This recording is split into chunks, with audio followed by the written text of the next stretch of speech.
When subscriptions became big, call it 3 or 4 years ago in the e-commerce space, it became a lot about like, how do we hack recurring revenue? Or how do we trick somebody into subscribing and now we don't have to go get them again? And there was a lack of focus on convenience or a reason why somebody should subscribe outside of saving 10 or 15%.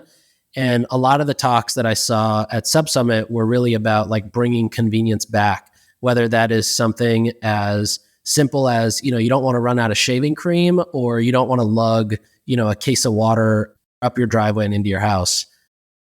This is Limited Supply, the place for refreshingly real takes on what D2C is really like. We're your hosts, Nick and Moiz. Let's start talking about money. All right, Moiz, we talk about Tapcart every episode. We love Tapcart. But did you know that Tapcart is not for 70 to 90% of your customers? In fact, it's best used for your top 10 to 30% of customers. You get direct access to your VIP segment, and the LTV of that top 10% will increase your cohort LTV by about 2.5 times. The best part is the instant page loading, the better user experience, the one-click checkout. It's a fantastic experience for your best customers. And you can't forget the free push notifications. If you want to try Tapcart, go to tapcart.com/limited. This is season 4, episode 8. Nick, you've been traveling a bunch. You've gone to Subscription Sub Summit in Dallas.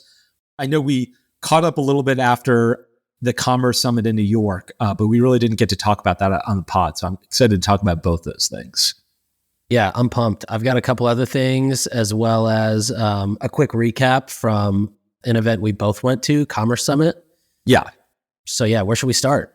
Before that, let's start with Guess That Business. Are you ready? Oh, I love this game. Are you ready? Okay, I go. Okay, so I almost just said the name because it's at the very top of my Google Doc. Okay, so it's founded in Chicago 99 years ago. Okay. Now, it's a private company, so it's not publicly traded, so I won't be able to tell you the valuation. But it's primarily a brick and mortar business with 5,746 stores nationwide, 5,700 stores nationwide. So that is massive. Okay, that's a massive footprint. For context, there's 15,000 Starbucks in the United States. 16,000 Starbucks. So there's about 1/3 as many of this store as there are Starbucks. Okay. In 2022, it did $9 billion in revenue, which is about a $500 million increase from 2021. Okay. Of the 5,700 stores, some are owned by the company. Very few are owned by the company, actually. 222 are owned by the company. The rest are franchised and owned by the franchise network. Okay? So it has 5,700 stores, but it only owns 222. The rest are owned by other people. It did $9.2 billion in revenue in 2022. The cost of revenue was $7.8 billion. So 15% gross margins. Not very good margins, 15%. It had a net income of $340 million, or just 4% of revenue. $3 million of that revenue, I thought this was just interesting, not that this is going to help you. $3 million of that revenue came from gift card breakage. Your favorite kind of revenue. Yeah. $3 million of that net income, actually, I'm sorry, not revenue. $3 million of that net income came from gift card breakage. So almost 1% of net income is gift card breakage. Okay, so let me just go over it again. Founded 100 years ago in Chicago, 5,700 stores nationwide. 222 are company owned. The rest are franchised. $9.2 billion in revenue in 2022. Cost of revenue, $7.8 billion, meaning it had 15% gross margins. 2022 net income was $340 million, or just 4% of revenue. $3 million of that net income came from gift card breakage. Two other notes. Fourth quarter 2022, I don't know if this will be helpful, revenue was $2.2 billion. So it's not a super seasonal business at all. 5.2% increase in same-store sales, not a huge increase. The business has been around for 100 years, so it's an old business. Privately traded, not public, makes it so hard to guess. If you get this, I'll be shocked. But yeah, give me 3 questions. Who is the customer? Good question. My dad, me, maybe your mom, during the holidays, maybe, but probably not. Anyone can be the customer. Not like, only moms, but I bet it's more dads than moms. Let me put it that way. And do they sell something that you can eat? Yes, but that is a very small part of their sales. Okay. I'm thinking of like the Hallmark store for some reason. Ooh, that is so good. That is so good. I think moms would be more likely a customer than dads. It's not the Hallmark store, but that is a really good guess. Like, and you said, do they buy something that you can eat? Or I'm sorry, do they sell something you can eat? Like, Best Buy sells like food right at the counter. They don't really do that. Like, that's not their number one product. Same thing over here, kind of. Damn, this is hard. This is super hard. It's privately traded, which makes it impossible. I almost said the name of the business again. Jesus. Yeah. 9.2 billion in revenue, 7.8 billion cost of revenue, 340 million net income. 3 million of that net income came from gift card breakage, 5,746 stores. And the store, is this a store or this could be a gas station? It's like a full-on store. Okay. No, there's no gas station component to it. And there's no canopy. I keep thinking like an AutoZone or something, but I think they're publicly traded. So close. Yeah, that is so close. You have no idea Goodyear? How close that is. Is Goodyear public? I thought Goodyear just made tires. Do they have stores? Oh, maybe. Goodyear have stores? No. You're right. Yeah, I'm thinking like the Lowe's, Home Depot, AutoZone, O'Reilly Auto Parts, shit like that. Okay, are you ready? God, you were so close. You have no idea. Ace Hardware. Oh my God. You should have said free popcorn. They give out free popcorn? Yeah, that's like, I feel like all the Ace Hardwares are known to give out free popcorn. Oh, I've been to Ace Hardware before. I've never gotten. They only do 15%. They only do 50. That's because they sell all their stuff as a wholesaler to their retailer. So they're like Ace Hardware has a couple components. One is they own 200 stores, but the vast majority of their business actually comes from selling, goods to their retailers. So Ace Hardware corporate sells it to all of the franchise stores. And so there's 5,500 franchise stores. And so they sell the goods there. And so their margins are only 15% there. Interesting. So they're 9.2 billion. That must be just like gross income as a retail business. No, that's all sales. Their wholesale sales were 8.3 billion. Retail sales were 800 million across their 222 stores. Yeah. Wow. Damn. That was a good one. So yeah, that was a really tough one. I was thinking Hose and Lowe's and Home Depot. I just said Hose and Lowe's Depot.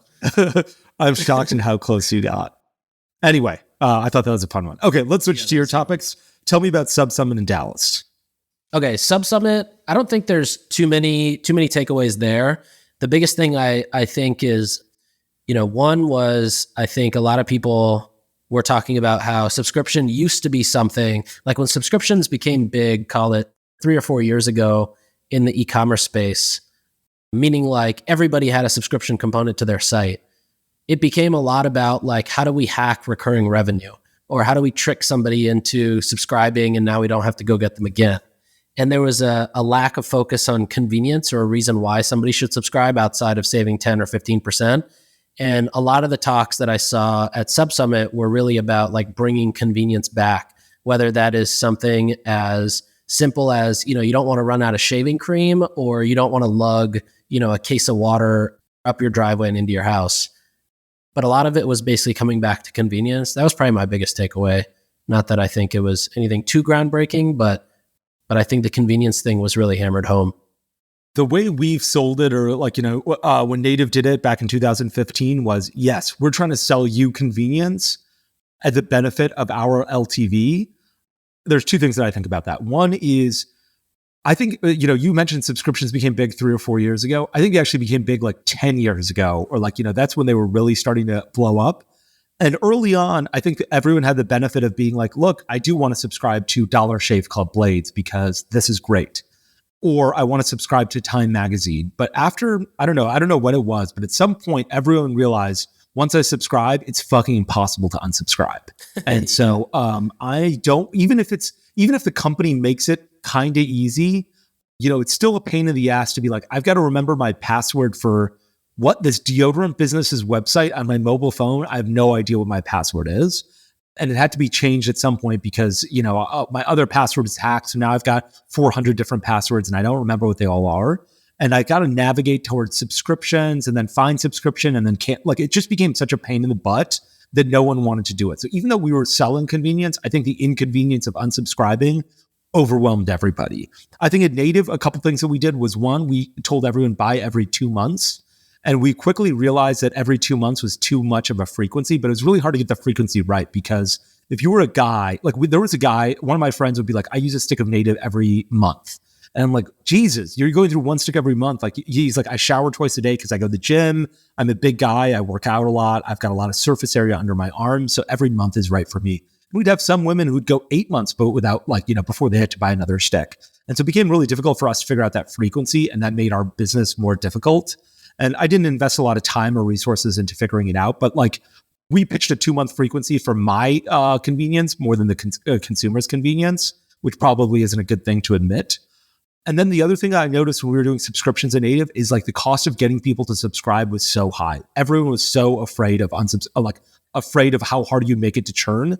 So we tried to run ads to a subscription-only page once. I A/B tested early on in 2016 or late 2015. I forgot what it was. A page where you couldn't buy one time and a page where you could buy one time or subscribe. And there was a 10x higher CAC on the subscription-only page. That is how much people were like, I don't want to purchase this because they're like, I fucking hate subscribing. And so I think that convenience is great, but I wish there was some standard where we all direct consumer brands agree to, where we're like, look, we will make it so people can unsubscribe online. It's the right thing to do, and we should do it. And it's annoying and it's preventing everyone else from subscribing because we're bad actors here. I think it actually gives, when you hover over the little I dot on PDPs of subscribing, it's cancel anytime and your order, you'll get notified, whatever. I think the actual right messaging in there is explaining how easy it is to get rid of this if you don't like it or if you're not a fan of it. And that's something that I think people don't talk about because they don't want to talk about getting rid of the subscription before somebody even becomes a customer. Totally agree that the direct to subscriber funnel just doesn't work. And it's so unnatural. It's not like you go find something for the first time and you're ready to subscribe. We've always found that the best funnel for subscription is 1 to 2 purchases before asking somebody to commit to subscribe. You also get a longer LTV out of that person, especially if they came in through some sort of a variety or sampler pack or, tried a variety of variants and then decided which one to subscribe to. Versus being like, hey, we'll give you 30% off if you subscribe now, and then it's 10% off going forward. Basically incentivizing somebody to subscribe first. Those people leave the fastest, and they're often your worst customers. Yeah, makes sense. The other thing that I'm not sure if they talked about this during the summit was chargebacks. The number of chargebacks that have come up as a result of subscriptions is now insane. And there are banks JP Morgan, if you say I canceled the subscription, they say you don't need to provide proof at all. Let's say I subscribe to, I don't know what a good brand is, Hint Water, and I canceled today, which is June 7th. Let's say it's June 7th, 2023. And I emailed them and I said, cancel this subscription. And then I did a chargeback for my January order. Hint is going to get that chargeback and they're going to say, look, here's an email proving that Moiz canceled on June 7th. JP Morgan's like, nope, they don't care. They're like, he doesn't need to provide proof of cancellation. And you're like, well, I provided proof and he canceled June 7th, not January 1st. And JP Morgan's like, we don't give a fuck. He gets his money back. You lose no matter what. I wish there was some part of Sub Summit that was like, this is the attorney to go to. Let's all sue JP Morgan Chase. I'm the least litigious person in the world, but I want someone over there. Jamie Dimon wants to run for president. This is why I'm not going to vote for him until he fixes this issue of providing anyone who's ever called for a chargeback and giving them their money back. The other new chargeback category I've seen is product not acceptable, where I'm like, okay, great. I'm going to go buy a Ferrari with my American Express card. And then I'm going to be like, you know what? I thought it was going to be a little bit faster. I'm just going to do a chargeback on this. How's that sound? Yeah. Huh? That sound fun?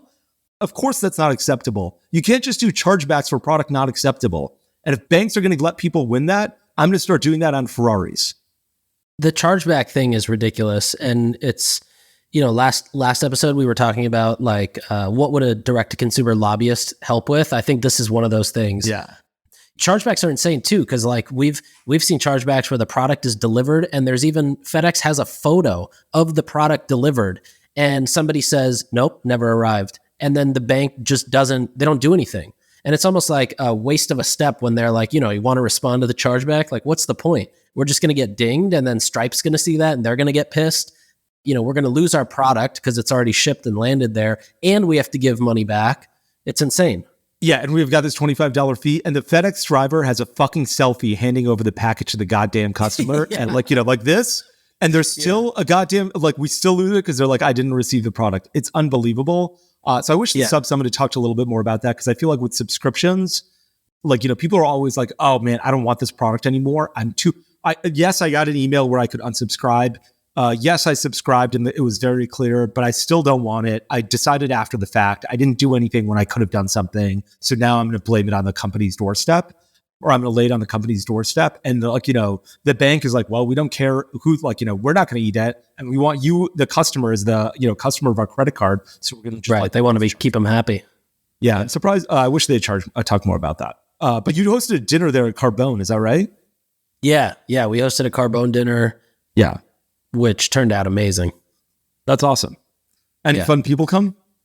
Yeah, any like Dallas people come, I guess? I mean, handful of brands. Mary Berry came. That's who came. Yeah. That was a lot of fun. Yeah. So she was there. That was a lot of fun. Yeah. I was talking to her 45 minutes ago. I knew she was there. Yeah. That's awesome. Okay. And then I have some other takeaways from Commerce Summit. Yes, I'd love that. Let's do it. Cool. So this was basically, I just had like a running list of notes on my phone. And as I would hear something, I would just, write it down because I thought it was interesting. So I'll try not to name too many names because a lot of this was shared in confidence, but you'll probably know who they are as I read it. So the first one that I think you actually, this might have been you that told me this, and I probably should have known this, but there's no tariffs on imports under $800. Yeah. Yeah, I got a segment about that right after this. Amazing. I learned from the Go Bold guys that they have a lot of brands that ship to 3PLs in Canada or Mexico and then individually ship them in for this reason. So I thought that was fascinating. Another really interesting cost savings one was a friend of yours that I met who started his own company a couple of years ago, built his own factory, and basically saves 30 to 50% of what you and I would pay if we were to go to another contract manufacturer. He saves about 50% having his own factory, and it only costed him $1.5 million to set this whole thing up from scratch, which is insane. I don't know who you're talking about, but I'll say like this. I thought there was points where when I was running native or even at other brands where I'm like, okay, does it make sense to just keep this margin myself? There's probably 40% margin there. And then I'm like, okay, the 3PL as well is a bunch of margin. Does it make sense to keep that margin? And then I was like, what happens when there's 100 people working at this 3PL or like 100 people working at the manufacturing facility? 5 of them call, and they're making $20 an hour. 5 of them call in sick, and then 5 more are no show, no calls.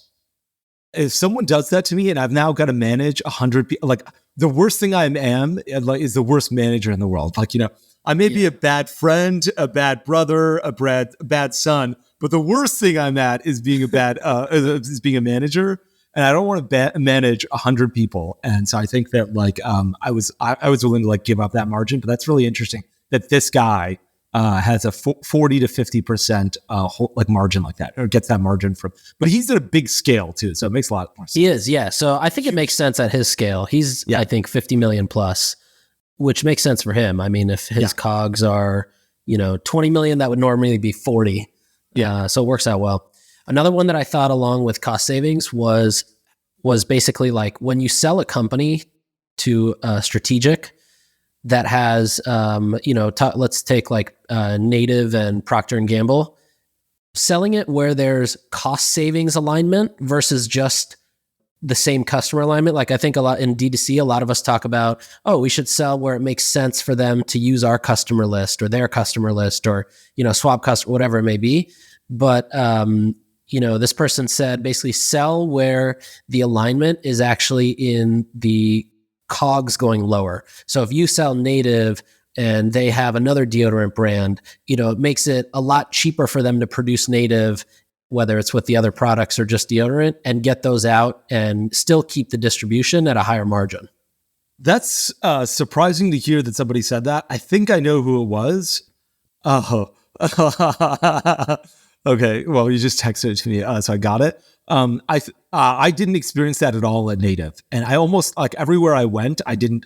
No one was like, "What we need to do is save your costs." They're like, that may be the case when you're a ginormous company, like when you're doing 500 million in revenue. I can understand why that would be the case. If you're doing under $100 million in revenue, there's so much blue ocean ahead of you that why would you care about that kind of stuff? And so at Native, that never happened. P&G was not like, you know what? We can get coconut oil for 10 cents cheaper a pound than you can. Guess what? Yeah. You're going to save 2 pennies per deodorant sold. Like there was never any of that. And I really appreciated that. In fact, when we sold the business, one guy from P&G, we announced it. One guy working in P&G supply chain department, like messaged me on LinkedIn, is like, I can save you 10 cents per gallon on coconut oil. And I was like, okay, I don't know what to do with that information. But I don't even think like Dollar Shave Club tried to do that. Like I think even bigger, like, I don't think anyone was trying to save. I bet that does make sense when you're doing $1 billion in revenue or something close to that. And under $100 million in revenue to a big strategic, they care about revenue growth. They're not worried about saving 5% on your COGS. That's not material enough for them, I think. Agreed. I think that's right. The context here was a multi-billion-dollar company buying a probably $300-400 million in revenue a year company. Business. Yeah, gotcha. Okay, yeah. Moiz, one of my favorite parts of launching a brand is launching their mobile app, mainly because of all of the features you get inside a mobile app that you don't get on a traditional mobile site. So, for example, push notifications, I think, are fantastic. If you can get the opt-in for push notifications, you have a golden ticket as a brand. Secondly, I love that in Tapcart, you have these content modules. You can add different pieces of content, YouTube videos, recipes, try-on hauls, all these different things that you can't necessarily make native to the experience of a mobile site. It's really great because it allows you to keep your app like up to date and fresh. So if it's like July 4th or Mother's Day or Valentine's Day or Black Friday season, you can update the app really easily so that you can be relevant to the time period you're in. Couldn't agree more. And if you want to try Tapcart, go to tapcart.com/limited and get up to 2 months free of Tapcart. Okay, another interesting one that I learned in the breakout was if you're hiring for a role that has no upward mobility, let's call it somebody who just comments, moderates ad comments, somebody who's just reaching out to influencers, somebody who's just sending DMs, hire overseas because you don't have to worry about their full career trajectory like you do and is expected here, where you have to have a clear path of how this person gets to the next level. In this case, it's like, go send your job for the next 10 years is 50 DMs a day successfully, So I thought that was an interesting one. And that came from founders where I didn't expect it either. That was the funny part, was hearing a lot of these founders talk in confidence is like completely different than, anything these people would post on Twitter. Yeah, that's funny. It sounds like you also hate managing people, actually, now that I listen to that. But I will say that you're right. Like, I felt like the best part about Commerce Summit is it felt way more blunt because it was with a lot more operators and operators hitting like, driving big businesses. It wasn't guys who were doing $1 million in revenue. It was guys doing 50, 100, 500 million in revenue. So they were just operating at a different level. And yeah, it is really hard to be like, even in customer service, okay, great. Yeah, there's a path to like becoming the head of customer service or manager of other customer service agents or something to that effect. But like after a while, those roles sort of get filled and it's hard. It just makes things really difficult. So I like the idea of hiring overseas. But you hired your assistant, or you have some overseas staff at Charm Brands. Is that right? And did that work out well, or does that not work out well? No, it worked out amazing. Was your assistant? She's been in the same role for like 4 years. And, I don't have to worry about a promotion. Are you sort of like, let's say I emailed you and I was like, hey, let's schedule a meeting. Yes, you could pass that off and she would be able to schedule a meeting. Are you able to give her more difficult work where you're like, hey, I need to order, I'm going to give you a personal example. I need to order my retainers from Smile Direct Club again. Can you go figure out how to do that? Like, can you give her that and she's able to do that or no? Yeah, definitely. I think at first I didn't think stuff like that was possible. So what I found with overseas talent is as long as you have directions or a SOP, for most stuff it works. If it's something that's like a one-off, I think they'll figure it out. Like she's really good at just figuring things out or like doing her own research. But the best is if I can be like, hey, here's how this works. This is how you build it. And, basically just keep doing this on some sort of a schedule. Okay. Yeah. I can see that SOP stuff working because it's like the same thing over and over again. I'm just wondering if like you can be like, hey, I actually need to figure out how to do something new myself. Yeah. Like I need to get my car repaired because, can you figure out a place to get it repaired? Or I need to have my car shipped from Texas to Florida. Can you figure that out? Like, could she figure that out? Probably.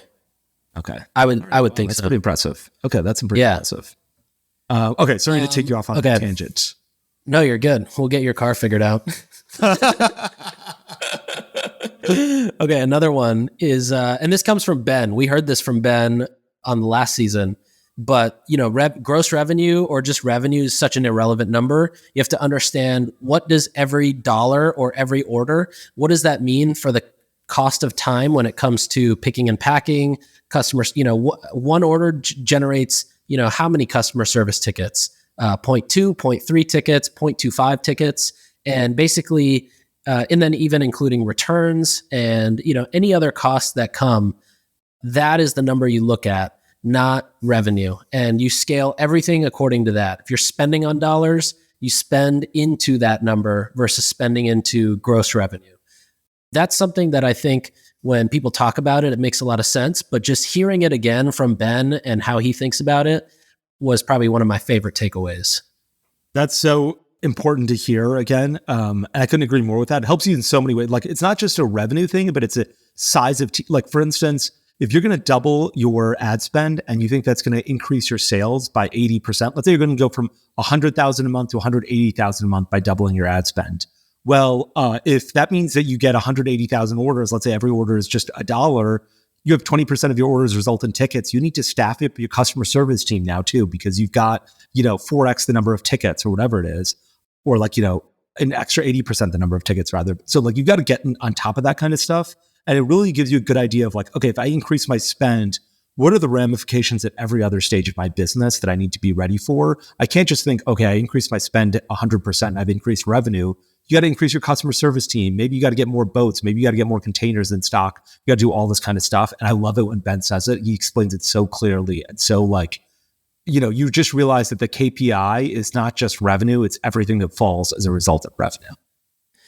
And the last takeaway is basically a weekly or a monthly audit of the business. So understanding cash flow, understanding what's coming in, what's going out, and routinely doing it on a bi-weekly basis is probably best. I would say too that event got me so fired up to just cut costs. I don't know if you felt the same way, but just hearing how savage, just hearing how savage some of these founders are with cutting costs or finding different ways to get things done got me personally very fired up to, basically not do a lot of the things that we do because that's how other people do it. So I'll say a couple of things. One is I completely agree about cutting costs. No one loves cutting costs more than I do. It is, I dream about it at night. But I will say that like, I would probably do it monthly. Like I think what CEOs often don't do is they just trust, they're like, I have a CFO and that person looks at everything and looks at my finances. If I was the CEO of a business, I would once every 3 months actually go through the credit card statement that my credit card company, that all my employees use to charge stuff and be like, why is this charge here? Why is this charge here? Why is this charge here? Now, if you see something that says Facebook ads, you have a good idea of what that charge is for. But if you see something that says like Chewy.com, you're like, why is there a charge at Chewy.com? Do we have a random subscription at Chewy.com that we need to cancel? And I think that like, you can immediately Slack someone and be like, what is this expense? And someone's going to get back to you right away as a CEO. And so I think that like CEOs don't do that often enough. And I would encourage them to do that. I think that's a great idea. Okay, here's a surprising take I had. There are a lot of these businesses that are doing 500 million in revenue. I'm like, they were so worried about cash. There was a business I chatted with that was doing 200 million in revenue. And I was like, why would you rather use a cash back credit card to spend on your Facebook ads and earn your cash back? Or do you want 60-day terms? And they're like, we need the 60-day terms. And I was like, are you crazy? This 2% cash back is worth you get it. You want me to reduce your CAC by 2% tomorrow with literally no changes? I just changed who's paying this credit card. You get 2% cash back now. And a lot of people won't take that. They're like, no, I need the terms. And I'm surprised at how many of these big businesses were like, we need loans. And that's why we're managing cash flow, as opposed to just being like, yeah, we're making a fortune. We're doing 500 million top line and 50 million bottom line. Yeah, we're worried about we'd rather have 2% cash back than 60-day terms. I was surprised by that in a way that I still don't understand why that's the case. How is it at Native for you? Let me give you an example really quick. Really what I mean is if your landlord, Nick, was like, hey, look, you only need to pay me, if you pay me all 10 months, if you pay me rent up front for the entire year, you only have to pay me 9 months. You'd consider it. You'd be like, great, I get 3 months free. That's basically the option at these places, right? And a lot of these guys, they can say, pay your contract manufacturer faster and they'll give you a discount. Use cashback credit cards for Facebook ads and you'll get a discount. And a lot of people are like, no, I need the terms because that's the only way this business works. At Native, I was looking for cashback everywhere. We were generating it. I think when I made this public, but when we sold the business, we had something like $10 or $12 million in cash on the balance sheet. I didn't know what to do. I was, if anyone's, I'd go to like a ship station. I'd be like, if I pay you for the entire year, can I get 2 months free? Like, what am I going to do sitting on $500? If I can save $60, let me do it. And so I was trying to prepay everyone to save money, but I feel like that's not the case. And I still don't understand why that's not the case for businesses doing $500 million in revenue. I also have no idea, but I'm kind of like you. I'm always looking for the savings that come with buying up front or committing to something. Yeah, I love it. Okay, really appreciate those hot takes. I'm so glad I got to see you there. I had a great time at Commerce Summit. Yeah, that was probably the best event I've ever been to. Yeah, and it was like one day, and it was just like heavy hitters, good conversations, and honesty, and I really appreciated all of that. Agreed. Okay, there's one thing I wanted to chat about, which was Temu. We've chatted about Temu in the past, but I wanted to talk about it again. Do you know what Temu is? Temu? Indian company, right? It's a Chinese company. So it's a Chinese company run by, Pinduoduo. And basically they sell, here are some items that they sell. 8 makeup brushes for $1. 50 hairbands for $1.17. 10 pairs of socks for $3.87. 6 lip balms for 97 cents. Wow. So insanely cheap prices on everything. I see BlendJet here for less than $9. Yes. Everything that you've ever bought in your entire life has been a mistake because you didn't buy it on Temu, because Temu is cheaper. And so the company is owned by another Chinese company called Pinduoduo. So you can buy this thing you can buy 6 lip balms for 97 cents. It's free returns within 90 days and free shipping. So you can buy 6 lip balms for 97 cents and have them shipped from China to your doorstep in New York for free. And I can tell you right now, you don't need to be a very smart person to know that they cannot make money on that. You cannot make 6 lip balms for 97 cents. You cannot ship them anything from China to America for 97 cents. You cannot offer free returns on anything for 97 cents. So basically, these guys are not listening to Ben, a true classic whatsoever.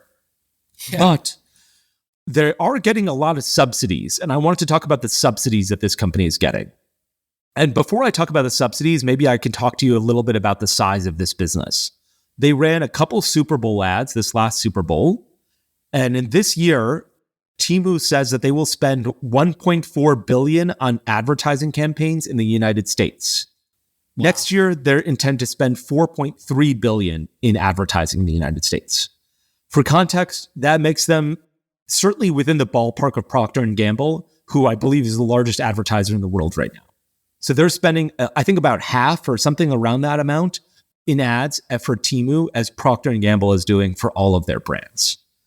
So they're burning money like there's no tomorrow. Like, you got to be burning money, but they're burning less money than you think. And this is why.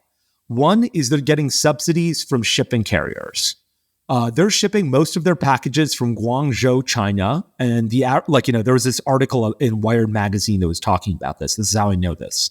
They say they're shipping most of their packages from Guangzhou, China to the United States. And on average, shipping a package from Guangzhou to the US is about $14 for the size of packages that Temu ships.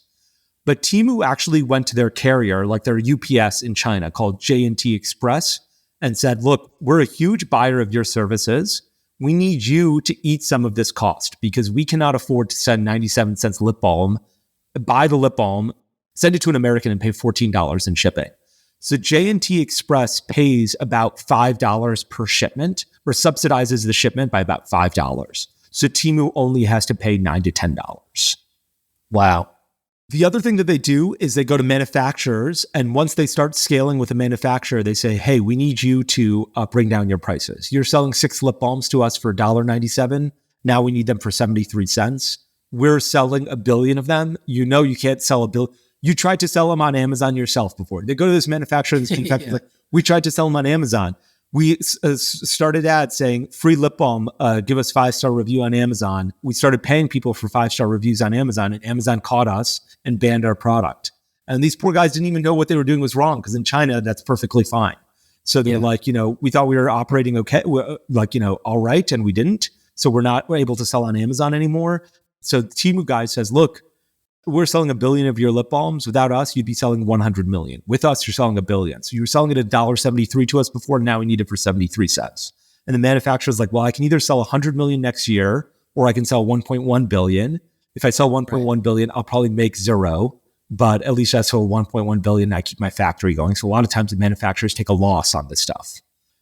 Finally, their last subsidy is from the US government, which is what we were talking about. If the Temu guys shipped all of their stuff from China to America in containers and then shipped it from America to the consumer, they would have to pay tariffs when they brought it from China to America.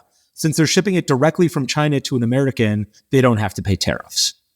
And so they get subsidized by the US government because they're shipping from China. So the jobs are in China. The 3PL is in China, shipping directly to an American consumer. The job remains in China, they pay less postage in China, and they pay no duties as a result of being in China. And do they get a rebate from the government? From the Chinese government? No, from ours. No, they get cheaper shipping costs, I think, with China Post, and they don't have to pay any tariffs. Like if you brought the same, let's say you were like, I'm going to go to the same manufacturer of lip balms. I'm going to bring them in and I'm going to pay the same price, but I'm going to put them on a container and ship them from LA to the consumer, and it's only going to take 3 days. Guess what? Your cost just went up by 25% because the US government is going to tax you for 25% for bringing those things into China. But if you ship them from China, like Temu does, they don't have to pay that 25%. That's that $800 rule you were talking about. How is that allowed? That feels like we're not winning at all. There's nothing in it for us. I have no idea why. Even like the Kubani family, the As Seen on TV family, they own, I think their most successful product is like the garden hose that's like a snake that, wraps up real quick. They're selling this for less than $13 and, probably mostly here. Why doesn't the government step in and say, not only are you not paying us anything, but you're also completely violating all the patents here? I'm not sure about the patents. But I'm not sure why the US government wouldn't be like, we should tax the good that's shipped directly from China to an American consumer with the same tariff that if we tax it as if it was the job, we brought the good in a container from China to America. At least the job for picking and packing would be in America. Why are we like, let's send this job to, let's let this job go to Guangzhou instead of Los Angeles or San Francisco or San Leandro? I don't know why no party is talking about this. Republicans and Democrats, perfectly fine with us American consumers subsidizing Chinese manufacturers over and over again while pretending to care about American consumers. It is pretty interesting the amount of social proof that's hammered in on these product pages and the collections pages. They've got on the top above the pricing, it's like 39K plus sold by some brand. And then in the brand's parentheses, it says 160K plus sold. And then you go down slightly and the discount's called out with the strike through and a percentage in a different color. Then it's like, oh, you can also pay 4 payments of $3 if you want, and you don't want to pay the full price today. And then below the add to cart button, it says in demand, 1,600 sold in the last hour. Hurry, over 999 people have this in their carts. #1 bestseller. Like everything is just hammering so hard on discounts. The entire site is like a 90% off Amazon. You can also be sure that these guys have tested every single aspect of their CRO to make sure that this works incredibly well. How many of this is true? So, they're selling all this like, not garbage products, but really cheap products. And somehow all of the reviews are great. No one's like, wow, this thing costs 77 cents and it kind of sucks. Like, how come? Yeah. I see why it's so cheap. Everyone's like, this costs 77 cents and it's like a $50 product. And that's a little bit surprising. I wonder what the laws are around reviews in China. They're probably not as strict as here. I guarantee you they are not as strict as here. But like these guys have to abide by American rules technically. Right. But yeah. They even have this thing like where they're like standard free shipping on all orders. And they say courier, USPS, UPS, like to be like, look, we're using American companies. Here's the delivery date. Get a credit for a late delivery. Like they're trying to actually. Yeah, that is really interesting. I like that idea. Get a $5 credit for late delivery. Yeah. And then it even says like delivery June 13th to 17th, 82% are less than 10 days. Yeah. I mean, they're hammering home on everything. Yeah. Like they're like, yes, this is shipping from China, but we're using US companies. You're going to get the package, all that kind of stuff. They're doing a good job. Right. Okay. So this is their ambitions. They said that the company goal is that Americans purchase 30 times per year from Temu with an average order size of $50, meaning that each user spends on average $1,500 a year. Right now, the rumor is that the average transaction on Temu is $25. In any case, really what it is these guys are burning money like there's no tomorrow, but they seem to be subsidized both by their shipping carrier, by manufacturers, and by the U.S. government through, no tariffs that U.S. companies could not get away with. And they're like, they're doing massive amounts of revenue, $4 billion in marketing. You could basically buy every Super Bowl ad, the entire Super Bowl, and you'd still have, I think, like $2 billion left over. That's amazing. All right, should we dive into one more thing, or yeah? Let's talk okay. one more. I've got one that I think is that I always hate. Every time I get this, I know you're going to hate it too. It is these publications that write about you and have some bullshit award, and then they come after you like sharks when you try to say that you have this award. And so I did some research on and tried to gather some costs. So Forbes has a company called Shook Licensing. The Shook list, it's literally from a licensing company. They came up with a list. It ranks wealth advisors on a yearly basis. If you make it to the list, they will charge you $3,500 a year to use it in your own marketing materials, like an email signature. And if you want to use it as an ad or something else where you're putting paid media behind it, you have to actually contact them and probably pay triple that. Then if you're listed in Forbes, so they do it on a case-by-case basis. Do they do that for 30 under 30? They don't, at least not that I've seen. Yeah. But I wouldn't be surprised if they did, actually. All right, so another one is called PARS, P-A-R-S, PARS International. They represent Insider, New York Times, Time, CNN, Reuters, and I think at one point they used to also represent Forbes. I'm not sure if they don't anymore, they still do. From them a few years ago, I got an email. It was $1,500 to put a Forbes logo on a website, or double that to get the license in perpetuity to put it there. And it's basically you get the right for web banner ads, social media, and email. There's a different cost for using it on merch that you print out, which says, some Forbes award. And there's a different cost to use a quote on a TV commercial. So when Acura has an ad that says, unique styling inside and out, Forbes.com, that costs probably I'd imagine 6 figures for them to use that in the ad. So that's one side of this. This is all the publication side. Any thoughts there before I go to the food and beverage world? This is insane. PARS, I just looked them up on Google. So they have a 1-star review that says, these guys tried to sell us licensing of a quote about our video game. Looks very much like phishing to me. At the very least, it was dishonest. That's fucking terrible. Yeah. It's fully dishonest. But let's get into some of the ones that nobody knew about. Susan G. Komen. Oh, Susie. Susie charges $100,000 for you to basically talk about breast cancer with that pink ribbon and put it on your product. Really? $100,000 minimum. Oh my God. Then let's talk about MadeSafe. MadeSafe is a .org website that's, certifies that it's made with safe ingredients, anything from a mattress to a beach towel to cleansers. They charge you annual rates based on product revenue. So if you're doing up to $500,000 a year per product, you pay $6,000. If you're doing, $20 million a year selling a product, you have to pay $150,000. And basically all the increments in between scale from 6 up to $200,000 is what was listed. That's crazy because, at least with Forbes, I recognize what Forbes is, Made Safe. I've never even heard of this organization. The value of their seal is like nothing to me. There's more. So there's another one called Whole30 Approved, which Whole30 makes a little bit more sense because you're buying into a community's ownership.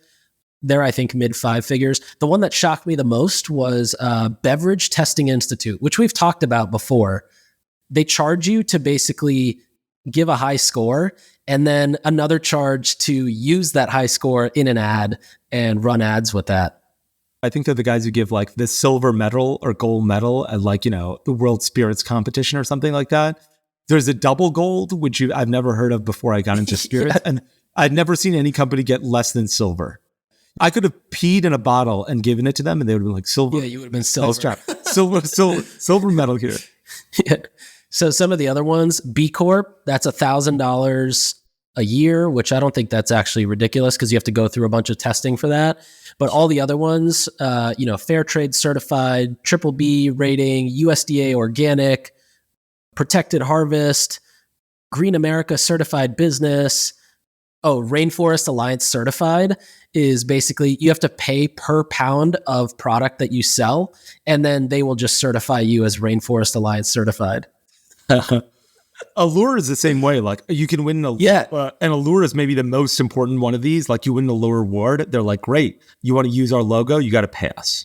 Like you want. I'll tell you the way to get around the Allure one. There's an Allure store in Soho, and you pay the slotting fee to get on the shelf there, which is probably like it's actually not that expensive. I think it comes out to like a few $100 a month if you buy a quarter. And then you can say you're featured in the Allure store, which is just as good, in my opinion, as saying you're on Allure, but you don't have to pay that crazy fee. Yeah.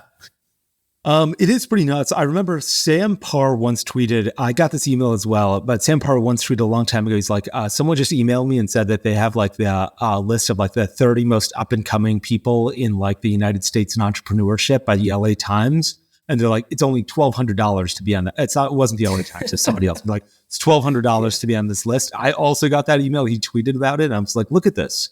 Literally nothing in the world is what you suspect it is. It's all like, I get these emails very similar. It's like, we want to put you on the cover. You've been nominated to be featured on the cover of this magazine that like no one's ever heard of. And then you're like, yeah, sign me up. And they're like, cool. It's going to cost you have to buy a package where you buy an ad, 3 ads inside. So it's going to be $5,000, but we promise we'll put you on the cover. Yeah. And you'll be the only person who's ever gotten any of the circulation of that magazine. Like, they're like, we made 5 copies. You'll be like, I see someone go to you and your mom. Elmer's glue to like, seal these pages. You guys, this wasn't even professionally done. And they're like, yeah, we got it from Kinko's. And we do it overnight. And like, it's the only copy we've ever sold. Yeah. It is crazy how much of this stuff exists. I didn't realize that like, even the Susan B. Komen Foundation was doing it. That's pretty terrible. Yeah, I remember one year when I was at Hint, although Hint did pay for it recently, but when I was there, I remember the opportunity came up and I was like, yeah, why wouldn't we put this on every case? I mean, like for the month of whatever it is, October, everybody should see this. It's going to bring more awareness. And then it was like, oh, but actually you have to pay $100,000 like right now if you want to use it. And then I was like, fuck that. What's the point of that? Like, how does that do any good for anybody? There's better ways, I think, to drive awareness for breast cancer than to pay Susan. Sure. Last episode, we talked about shitty pro-life tips. I've got another one, which is you start one of these businesses called like, best health for you, or like, best for you in terms of health, have a seal and sell it to everybody that like, sell it to Coca-Cola, sell it to Marlboro cigarettes.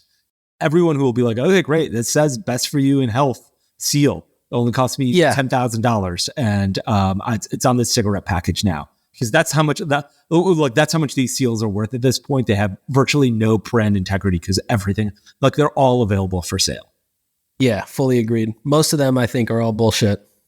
Yeah, it's sad that like, but it's just the way of the world today that like, you got to constantly just be, you like, that's why friends referrals are so valuable because you're like, this person was not paid to tell me this. Exactly. Everybody else, like, I don't trust anything else, but this guy was was not paid to tell me this. Yeah, the funniest is when I hear like my mom says, "Oh, I bought this because I read some articles and it was the best one." Like, Mom, you fell for that. Yeah. My father's like, I read this article that says like ginger will regrow your hair. You got Moiz, you got to use ginger now. And like, we have ginger manufacturer. I was like, the ginger company wrote that. Like, there's a ginger company out there. Like, there's a ginger lobby. There's a milk lobby. There's lobbies for everything, and they're trying to push. Like the guys who are pushing chocolate milk for like after you work out. That's got to be a lobbyist thing. Like, I can't 100%. It was some. I can't imagine Arnold Schwarzenegger was like, "Hey, have chocolate milk after you go work out." Yeah, you need to have milk chocolate. That's right. Okay, awesome. That's a wrap for episode 8. When are you back in New York? I'm here now. Oh, are you here now? I thought you were. Yeah, I'm still in New York. I'm here for the next couple of days. Okay, cool. We'll record this week or something. Okay, sounds good. All right, thanks for listening to episode 8. Looking forward to episode 9, guys. See ya. Thanks for tuning in. We'll be back next time to cut through the noise in CPG, retail, and e-commerce. And if you enjoyed this episode, then why not share it with a friend? And be sure to subscribe wherever you listen so you don't miss the next one.